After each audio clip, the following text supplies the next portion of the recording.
안녕하십니까. 오늘도 매일 교과의 나눔에 오신 우리 성도님들 환영합니다. 오늘은 수요일 이삭과 리브가라는 제목으로 말씀을 나누고자 합니다. 다 같이 기도하고 시작하겠습니다. 하늘에 계신 아버지 하나님, 오늘도 우리를 정말 귀한 존재로 불러주시고 또 삼아주시고 또 인도해 주시니 감사합니다. 이 시간 정말 신실한 아내로서의 모습을 찾기를 원합니다. 말씀으로 교훈하여 주시옵소서. 모든 것 주님께 맡기고 감사드리며 사랑 많으신 예수 그리스도의 이름으로 기도드리옵나이다. 아멘. 오늘 교과는 노년의 아브라함을 조명해 주고 있죠. 아브라함은 이제 노년이 되었어요. 그런지 이 땅에서 살아갈 날이 많이 남아있지 않다는 생각이 들었습니다. 그러나 아직 약속의 성취를 위해선 그가 해야 할 일이 분명히 한 가지 남아 있었어요. 그것은 바로 이삭의 결혼이었습니다. 이삭은 하나님의 율법을 수호하는 이 선민으로서의 조상의 역할을 감당해야 했습니다. 특별히 아브라함을 계승하도록 하나님께로부터 지정을 받은 사람이었죠. 그런데 그에게는 뭐가 없는 겁니까? 아직 짝이 없는 것입니다. 돕는 배필이 없는 거예요. 후손을 이을 가능성이 아직은 없는 것이죠. 이제 아브라함은 이 일을 위해 자신이 가장 믿고 맡길 수 있는 한 사람을 선택하고 엄숙한 임무를 부여하게 됩니다. 성경 창세기 24장 1절에서 4절의 말씀이에요. 아브라함이 나이가 많아 늙었고 여호와께서 그에게 범사의 복을 주셨더라. 아브라함이 자기 집 모든 소유를 맡은 늙은 종에게 이르되 청하건대 내 허벅지 밑에 내 손을 넣어라. 내가 너에게 하늘의 하나님 땅의 하나님이신 여호와를 가리켜 맹세하게 하노니 너는 내가 거주하는 이 지방 가나안 족속의 딸 중에서 내 아들을 위하여 아내를 택하지 말고 내 고향 내 족속에게로 가서 내 아들 이삭을 위하여 아내를 택하라. 가나안 족속의 딸과 결혼하지 말라고 명령합니다. 그리고 오늘 자신의 고향 땅으로 가서 아내를 선택할 것을 간구하죠. 아브라함은 왜 이 조건을 그토록 중요하게 여겼을까요? 뭐 그리 멀리 고향까지 가서 아내를 꼭 선택해 데려와야만 했던 것입니까? 이 부분에 관하여 엘렌 화이트는 아주 분명하게 밝혀줍니다. 아브라함은 그의 아들을 두른 부패케 하는 가마의 결과를 두려워하였다. 아브라함이 두려워한 것이 있습니다. 그것은 가마력이에요. 어떤 가마력이요? 썩어지게 하는 가마력, 부패케 하는 가마력의 힘을 너무나 잘 알고 있었던 사람이 바로 아브라함이었다는 것입니다. 우리에겐 선한 가마력도 있어요. 악한 가마력도 있습니다. 그러나 그것이 주는 영향력의 결과는 참으로 무섭다는 것을 아는 사람도 있고 모르는 사람도 있습니다. 성도 여러분, 우리는 아는 사람에 속하길 간절히 바랍니다. 우리는 아브라함의 행동에 대하여 너무 배타적인 건 아닌가라는 의문을 품을 수 있죠. 이와 관련해서 교재는 다음과 같은 기별을 전해줘요. 이 문제는 아브라함에게 민족적 문제가 아닌 영적인 문제였고 나라의 문제가 아닌 신학적 문제였다. 아브라함은 가나안 종교의 도덕적 타락을 매우 잘 알고 있었으며 그들의 우상 숭배는 두말할 필요도 없었다. 그는 아들이 그들과 결혼할 경우에 얼마나 쉽게 그런 관행에 빠질 수 있는지를 잘 알고 있었다. 사실 이 사실을 아브라함은 잘 알 수밖에 없습니다. 왜냐하면 아브라함의 생애에서 이 원칙이 흔들림으로 인해서 많은 고통의 시간을 겪어야만 했기 때문에 그래요. 하나님을 두려워하는 사람과 하나님을 두려워하지 않는 사람의 통혼의 결과가 어떤가를 그의 삶에서 맛보았기 때문에 그렇습니다. 하갈과 행한 결혼의 결과는 정말 가슴 아픈 기억으로 그 경험으로 남겨지게 된 것이죠. 이스마엘과 롯의 결혼의 관계도 역시 마찬가지예요. 그들이 하나님을 두려워하지 않는 자들과 결혼했을 때 그 결과는 참으로 참혹했습니다. 하갈의 질투와 또 하갈이 선택한 이스마엘의 아내들의 질투는 그의 가족들 간에 거대한 장벽을 만들었죠. 그 아내들의 역량은 그의 가정이 우상 숭배를 하도록 만드는 그 시작의 시점이 되었다는 것입니다. 결과적으로 아버지와 완전히 분리되어지게 되는 것이죠. 성도 여러분, 참 가슴 아픈 이야기 아닙니까? 롯이 만약에 자신의 아내를 하나님을 경외하는 사람, 하나님을 무서워하는 사람과 짝을 이루었다면 어땠을까요? 아마 그렇다면 그는 소돔에 거주하지 않았을 것입니다.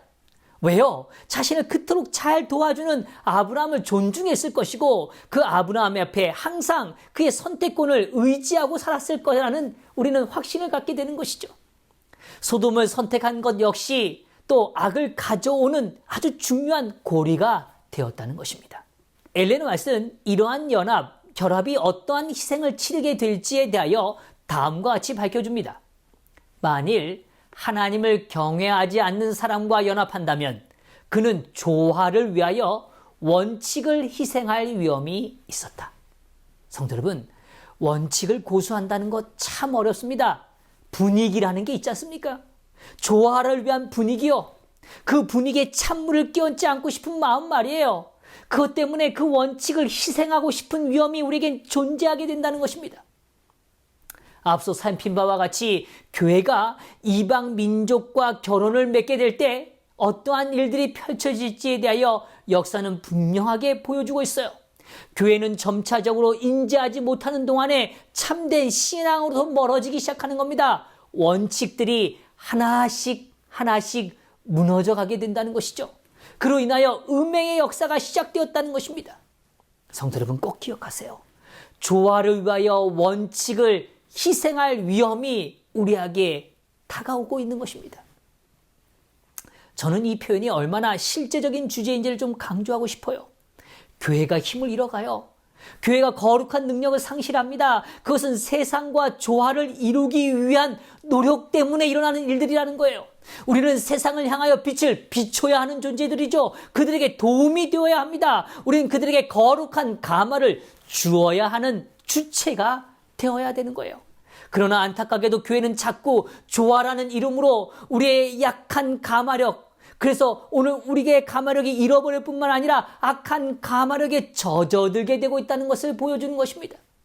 성도 여러분, 오늘 우리에게 주신 거룩한 원칙을 지키고 살아간다는 건 너무너무 중요한 일이라는 것입니다. 이 결혼의 과정에서 우리가 주목하게 되는 몇 가지 점을 조금 더 생각해 보려고 해요. 충실한 아내로서의 자질을 좀 더 확인하게 되는 것이죠. 첫 번째로 리브가는 이 아브라함의 가문이 가진 아름다운 품성의 열매를 가졌던 여인이라는 것입니다. 늙은 종은 이제 나홀의 성 하란에 이르게 됩니다. 그는 지방에 있는 여인들이 그 저녁에 물을 길러 오는 모습을 보게 됩니다. 이 우물에 가까운 성곽에 멈춰져 있는 그 시점에서 그들을 바라보게 되는 거죠. 그때 이 늙은 종은 걱정스러운 생각이 들었어요. 나의 선택이 얼마나 중요한가? 내가 이 선택에 실패한다면 어떤 결과가 있을까? 그의 마음이 두려움이 있었습니다. 걱정스러움이 있었어요. 왜요? 장차 미칠 결과를 생각했기 때문이죠. 그때 그는 하나님께 간구합니다. 하나님, 저를 지도해 주십시오. 성경은 이렇게 밝혀주죠. 한 소년에게 이르기를 청하건대 너는 물동이를 기울여 나로 마시게 하라 하리니 그의 대답이 마시라. 내가 당신의 낙타에게도 마시게 하리라 하면 그는 주께서 주의 종 이삭을 위하여 정하신 자라. 이로 말미암아 주께서 내 주인에게 은혜 베푸심을 내가 알겠나이다. 주인의 집에서 그는 항상 실행하는 친절과 대접에 익숙했던 사람입니다. 그래서 그는 이제 하나님께서 선택하신 처녀임을 지적해주는, 그리고 알려주는 분명한 한 예의 있는 행동을 요구하고 하나님에게 그 사인을 보내게 된 거죠. 하나님, 이 사인을 보게 되면 그건 하나님의 뜻입니다 라고 말하는 것입니다. 삶의 향기가 익숙한 대상을 찾기 원했던 거예요. 오늘 그 늙은 종은 외형적 요소나 소유에 대하여 한 아내를 선택하는 일에 집중하지 않았습니다. 그 여인이 어떤 삶의 향기를 갖고 있는가를 보기를 원했던 거죠. 그리고 그 향기를 확인할 때 그것이 하나님의 기도의 응답이라고 믿기를 원했던 것입니다. 성경은 말해줘요. 그 말이 마치기도 전에 오늘 그 응답이 이루어짐을 보게 되는 것이죠. 종이 마주 달려가서 요청해요. 내 물등에 물을 조금 마시게 하라 라고 이야기해요. 그때 그 리브가는 내 주여 마시소서 하며 급히 그 물뚱이를 손에 내려 마시게 하고 마시게 하기를 다 하고 이르되 당신의 낙타를 위하여서도 물을 길어 그것들을 배불리 마시게 하리이다. 정말 아름다운 장면 아닙니까? 오늘 엘렌 화이트는 이렇게 표현해요. 바라던 표징이 분명히 주어졌다. 거룩한 품성, 선한 영향력은 이렇게 아름다운 연합과 확신을 부여해 주는 것입니다. 항상 실행하던 친절과 대접의 모습을 이 낯선 땅에서 이 노정은 리브가를 통하여 확인하게 된 것입니다. 성도 여러분, 그것이죠. 오늘 우리가 신실한 여인으로 살아가는 것, 오늘 신실한 아내로 살아간다는 건 우리의 품성이 하나님의 아름다움에 더 빠져들어가는 것입니다. 거기에 더 깊어져 가는 것입니다. 둘째로 리브가는 자발적인 선택과 선한 것을 향하여 주저하지 않는 결단이 있는 여인이었습니다. 여기 이렇게 표현해요. 가족의 동의를 얻은 후에 리브가는 아브라함의 아들과 결혼하기 위하여 아버지 집에서 아주 먼 곳으로 갈 것인지 본인이 결정하도록 요청받았다. 그 여자는 이루어지는 일을 통해 하나님께서 자신을 이삭의 아내가 되도록 선택하셨다는 사실을 믿고 가겠나이다 라고 말하였다. 하나님의 충실한 신부의 일원이 된다는 것, 자발적인 행위를 의미합니다. 리브가는 기꺼이 그 길을 나서겠다고 이야기합니다. 어떻게 그렇게 할 수 있었을까요? 무슨 근거일까요? 그의 삶이 이미 순종에 익숙한 여인이라는 거예요. 하나님의 뜻이 드러났을 때 주저하지 않는 여인이라는 걸 보여주고 있는 것입니다. 여기 한 주석 가운데 이렇게 표현해요. 하나님의 뜻에 즉각적으로 순종하는 믿음과 용기 있는 대답이었다. 아마도 리브가는 엘리에셀이 자신의 여행 목적을 밝힐 때부터 이미 하나님의 거역할 수 없는 뜻을 깨닫고 믿음을 굳힌 것 같다. 이는 비록 우리의 한순간적 신앙 결단이라 할지라도 그것이 얼마나 중요한 결과를 낳을 수 있는지를 잘 가르쳐 준다. 오늘 리브가는 주저하지 않는 여인이었습니다. 머뭇거리지 않는 여인이에요.